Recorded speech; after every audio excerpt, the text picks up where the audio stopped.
You're listening to the Back Home Network, presented by Home Field Apparel.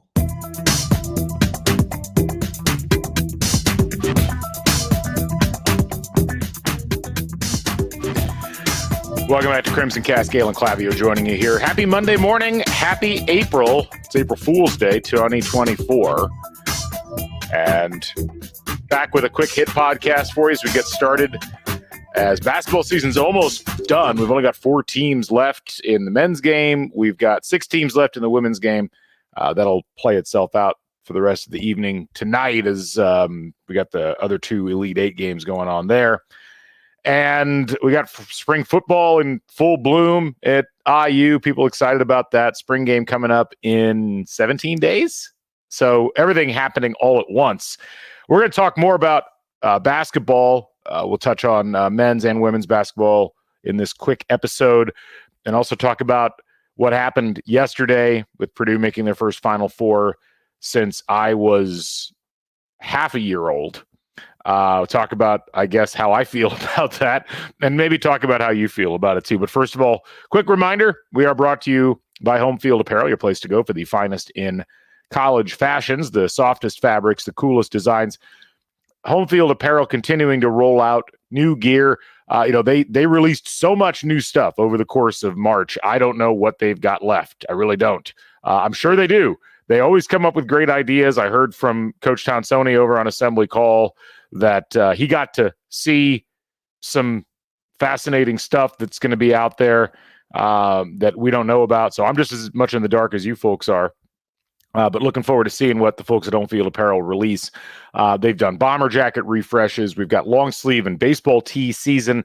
That's all coming up. That's exciting, honestly, in a lot of ways, because ultimately it's one of those things where you don't need all the extra bulk. It's actually been nice and warm in Indiana, especially southern Indiana. It's 70 degrees today with some storms.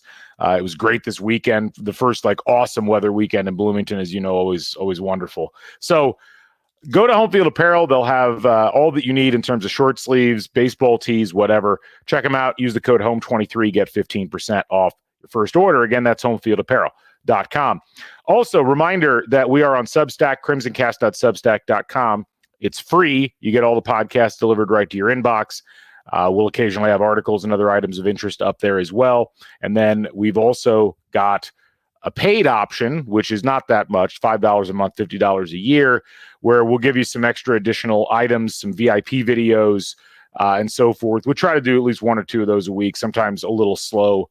Last week was a little slow, but we'll have some new content coming up as we head into this week. So head over to crimsoncast.substack.com. Join the community. We'd love to have you on board. All right, let's go ahead and jump right into things. First of all, wanted to tackle the women's game as the Hoosiers came up just short in their Sweet 16 battle against the South Carolina Gamecocks, the undefeated South Carolina Gamecocks, who certainly looked the part for a large section of that game.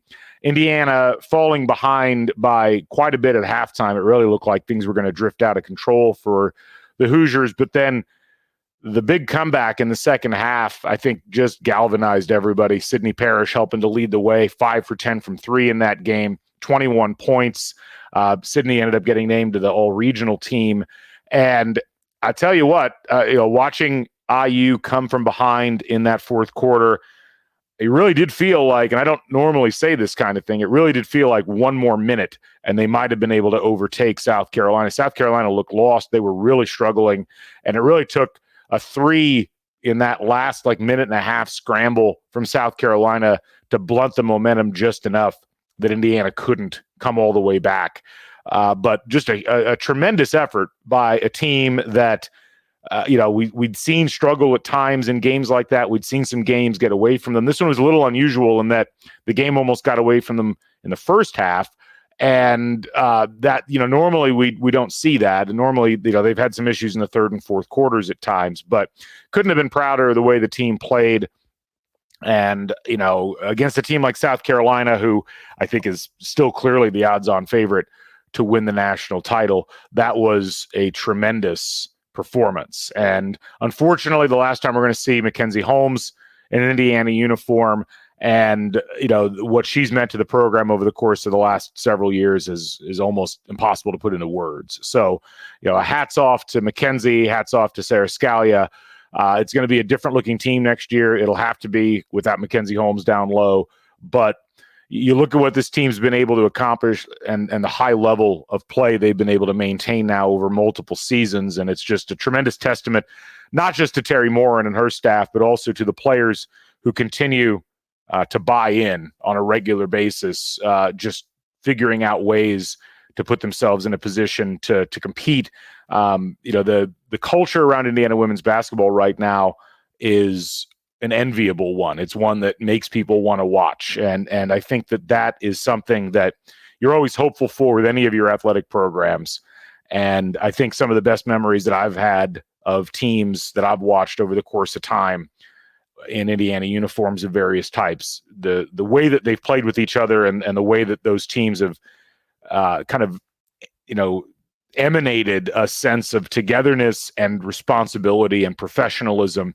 And, there's a humility, but there's a humility crossed with a level of, we know that we're good and we're not going to be braggadocious about it, but we're just going to go out and do what we do. I mean, I see that, like Indiana soccer is a great example of that. That one of the reasons why that program's so fun to watch year after year is, they do such a wonderful job, I think, of cultivating culture and maintaining culture and bringing people in who can contribute to that. So to watch Indiana women's basketball continually play that way and just kind of, have that culture surrounding the program is really cool to see. And I'm really fascinated to see in this transition to a new era with Indiana women's basketball, what exactly, the new pieces are able to do and how they fit into that paradigm.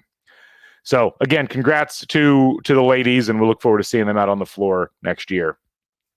Let's jump over to men's basketball. A couple of items that were worth noting on the men's side. Of course, we talked about the Bryson Tucker commitment a couple of days ago. We didn't talk about the news that Mackenzie Mgbako is now going to be back.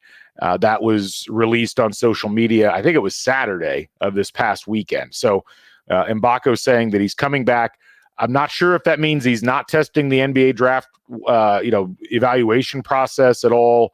I think we might see him and Renew planning on doing that just to see what feedback they get. But feels like 99% certainty both of those guys are going to be back in an Indiana uniform.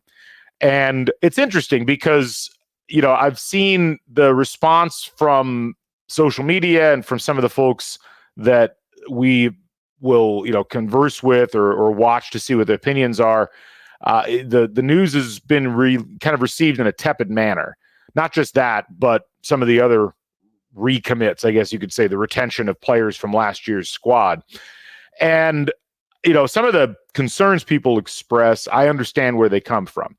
You're coming off a season where certainly things didn't go well. You missed the NCAA tournament, might have missed the NIT if you'd allowed the draw to play out.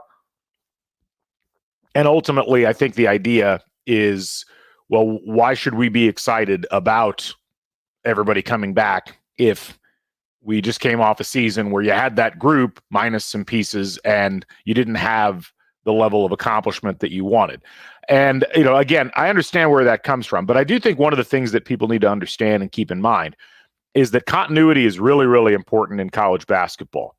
And one of the reasons why I think there was such an outsized negative reaction to losing Liam McNeely, to not really having done at any really serious and consistent high school recruiting where you've had a lot of long-term players sticking around that have come specifically in the Woodson era, has been this idea that, well, you can't craft a team without any kind of long-term commitment from players. The idea that you can go out and just get a team in the portal and have that team be the team that you run out that year, and then go out and get a new group of players in the portal and then run that team back, run that team, to the next year. That system doesn't really look like it works particularly well, at least not consistently over time.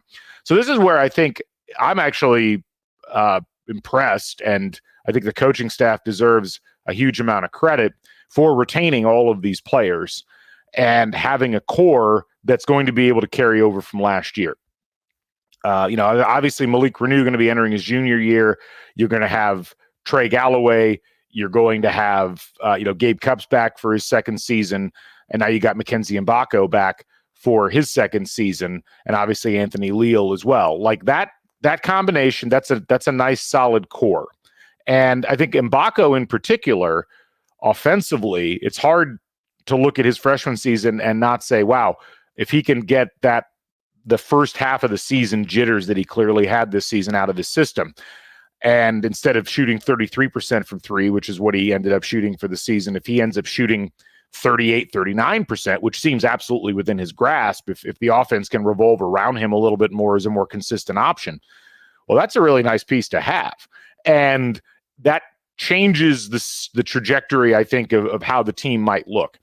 And look, whether or not you were of the mindset that the rumors you were hearing about player discontent with the situation and that there were going to be a bunch of players transferring, whether you believe that or whether you thought that was untrue, I still think the coaching staff deserves a lot of credit regardless for keeping this group of players together. In the portal era, I think that is a difficult thing to do, particularly if you're a team that just came off not making the NCAA tournament and had a lot of struggles throughout the course of the season.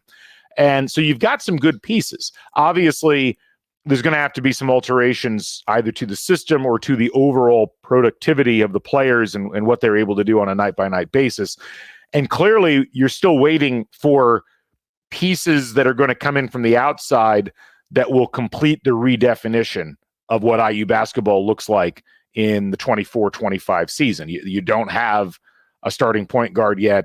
You got Bryson Tucker as a recruit. It's not clear. I mean, he might come in and play a lot of minutes immediately. He might be a guy that has to be brought along slowly, kind of like Mgbako was this year.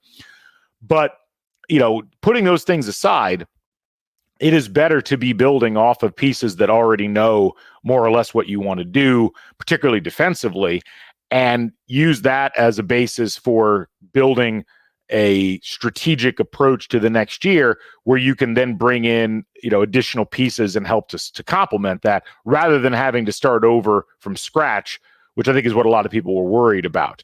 If you listen to the X's and Joe's podcast, they talk a lot about the importance of continuity. You look at a lot of the teams that are in the NCAA, tournament upper rounds here, the Elite Eight, the Sweet 16, now the Final Four, a lot of continuity on those teams.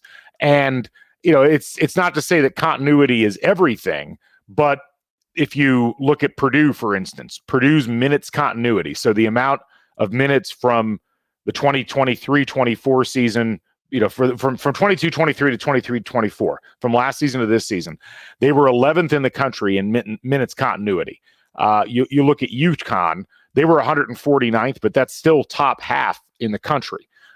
It's not a complete panacea. And I think if you've got certain systems like Alabama where you can bring the right players in, sometimes you can get around the continuity thing. But more often than not, you're going to find teams that have a pretty consistent amount of minutes, winning a lot of games, more games than they normally would, simply because players understand where each other are going to be. They've played with each other for long periods of time. This is not rocket science, obviously, but having that continuity, I think, is helpful. And it's not necessarily that Indiana is going to play as poorly at times as they did last year, this upcoming year, because perhaps you've worked some of those kinks out early and players are going to have a clearer sense of where they're supposed to be and how they're supposed to approach things. Obviously, a lot more to go. And I think the biggest thing for me, if you're going to have this continuity, everybody's been focused on the offense. We've talked a lot about the offense here. We've talked a lot about, okay, they need to make some changes. They've got to get the three-point shot integrated more into what they're doing. But to me, I think continuity can help the most defensively. And clearly, Mackenzie Mgbako, I think that's the area of his game that probably needs to improve the most, is his defensive ability, his defensive just the kind of play in, play out approach to defense. There were a lot of times this year, as we talked about, where Mgbako ended up getting pulled by Mike Woodson, and it looked like it was largely because of defensive mistakes. So can he really dedicate himself in the offseason to playing better defensively? That allows you to keep him on the floor even longer. And the minutes that he's out there, he's able to make a contribution on both ends of the floor. This Indiana team finished 83rd in the country in defensive efficiency. They were better at the end of the year.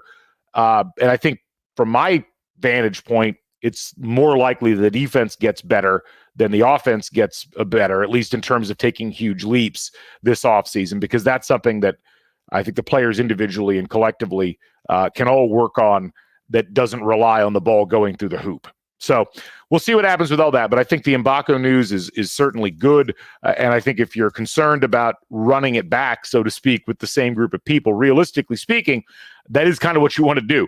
And I think this is a talented enough group of players that you're better off rolling the dice, but you still got to hit some key elements in the portal coming into this offseason. And, we're a couple weeks in. We've seen some good players commit elsewhere. There's still plenty of good players out there. I'm really curious to see with this group of teams that lost over the weekend, if there's any shuffling down and if we see players hopping into the portal already knowing where they're going to go. And is Indiana one of those? We'll have to see. Anyway, last thing we'll talk about before we wrap up today, the fact that Purdue's in the Final Four. That's been something that has certainly been an interesting one to keep an eye on. Purdue obviously has struggled in the NCAA tournament. I think that's putting it mildly. But Purdue finally makes the Final Four after a 44-year drought. So 1980, they were in it. And ironically, that year, they played in Indianapolis. They actually played that one in Madison Square Garden. Iowa was in that Final Four as well. That was their last Final Four. Both those teams lost in the first game. Certainly, you have to look at what Purdue did this year and say, well, they learned the lessons that they needed to learn from last year. They got a lot more efficient offensively, like by a significant margin. They were better defensively. They clamped down on some things that were problematic for them last year. One of the biggest, of course, being three-point shooting. They went from one of the worst power conference teams in three-point shooting to one of the best teams in the country, period, in three-point shooting. And they did all that, despite their two-point shooting actually dropping just slightly in terms of overall percentage. They really focused on passing the ball. They were second in the country in assist percentage, which is impressive. And then defensively, you look at what they were able to do to the opposition. They just played good, solid defense, and it wasn't just Edey blocking shots. So, you look at Purdue and you can say, well, gosh, they finally made the Final Four. They really, for all intents and purposes, if we're being honest, they should have been in the Final Four in 2019. They get all the way to the regional final, ironically beat Tennessee in the Sweet 16 that year. And they should have beaten Virginia. I mean, they should have won that game. That took a miracle play, one like I've never seen before out of a college basketball game for them to lose that. So it is to some degree a little bit of a, well, what took you so long kind of thing with Purdue.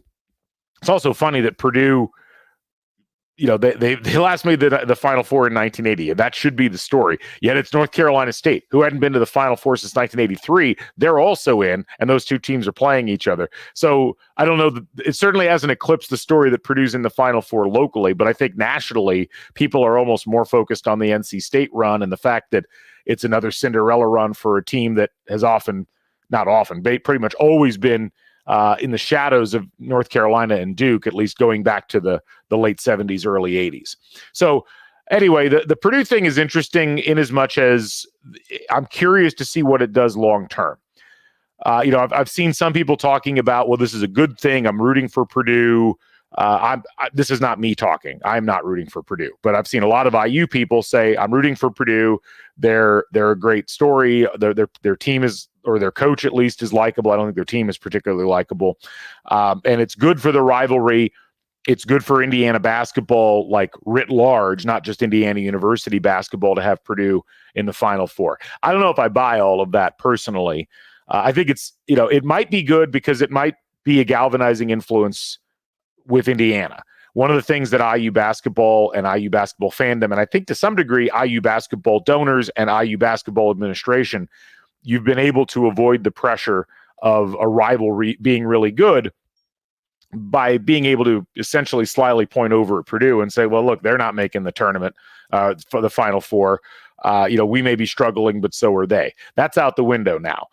I don't know if I 100% buy that. That's an argument that I've heard because, look, we've seen other geographical and basketball rivals for Indiana over the last 20 years, 25 years have success, and it hasn't necessarily made a whole lot of difference as far as the way that we perceive Indiana basketball or the way that decision makers perceive Indiana basketball has gone. Kentucky's obviously had a national championship in 2012. They had national championships in the 90s. Louisville won a national championship in 2013, despite what the NCAA might try to tell you. They did win that national title. And I don't know that their successes really made a whole lot of difference in how IU decided that they were going to go about things. Is Purdue having success going to be different in some way? I think one of the ways that it does have an effect is Purdue was already kind of the place to go for high school recruits in the state of Indiana, recruits that a lot of people are interested in, recruits that would potentially like to play for Indiana. It's clear that Purdue has managed to capture some of the ground that Indiana historically had in terms of being the dominant program in the state. And, Purdue used to have to recruit on the margins to some degree. They recruited a lot out of the region, or they'd recruit out of Chicago. They'd get some players out of Fort Wayne, but it felt like Indiana, if they wanted to, could go get players pretty much anywhere. That era is over. And I think Matt Painter's done an awesome job of integrating not just himself as a coach, but his program into the mindset of parents and children across the state. And certainly Indiana's been hurt by all the turnover that they've had at the head coaching position, but they've also been hurt by some of the people who have been in those coaching positions who just haven't taken that aspect of things seriously, or at least as seriously as Purdue does. And the lack of success that Indiana's had relative to what Purdue's had, especially in the last decade. I mean, you go back to 2015, Purdue's made the tournament every year except for the COVID year, which didn't count, obviously. They wouldn't have made it that year, but that year essentially got tossed out the window. So now Purdue's got a Final Four. They may get more. I mean, it's certainly not out of the realm of possibility that they could win the national championship. How does that continue to alter the balance of power in the state?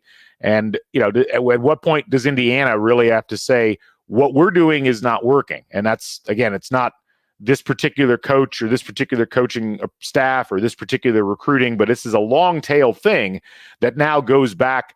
And if you look at these two programs in parallel between 2015 and 2024, there's no argument to be made that Indiana has in any way, shape, or form been the more successful program. And it's not so much the now effects of that are going to be interesting to watch, but it is like, this is a whole generation of people, basketball fans, young people, for whom Purdue may be the team that they're looking at and rooting for, as opposed to being Indiana. And how does that play out in terms of Indiana needing to win that ground back? This is not something that is simple. Indiana built up so much momentum over the course of about 30 to 40 years in terms of being the dominant cultural program in the state. And it's just a shame how that has dissipated over the course of time. And this goes back 30 years now. It's taken a long time for Purdue to get to this point. And it does, I think it should at least give you pause as an IU fan as you watch all this unravel. And I just come back to the question I asked at the beginning. It's like, does this change the mentality of anybody as far as how this stuff gets approached and what Indiana's doing with its program? Because you've got a live wire as a rival now in a way that you really haven't had in a long, long time, at a time when you yourself are struggling to achieve at an even moderate level. You've got your rival achieving at this point the highest level possible. So something to keep an eye on as we move forward. So we'll see what happens with recruiting. Portal stuff going to be going on throughout the course of this next couple of weeks. Portal closes May 1st, so Indiana's on the clock for the next month. We'll keep an eye on that. More podcasting later this week, as we'll be covering some more IU basketball items and some football stuff as well. I'm Galen Clavio. This is CrimsonCast. Thanks for joining us. We will catch you folks on the flip side. Bring back the Bison. So long, everybody.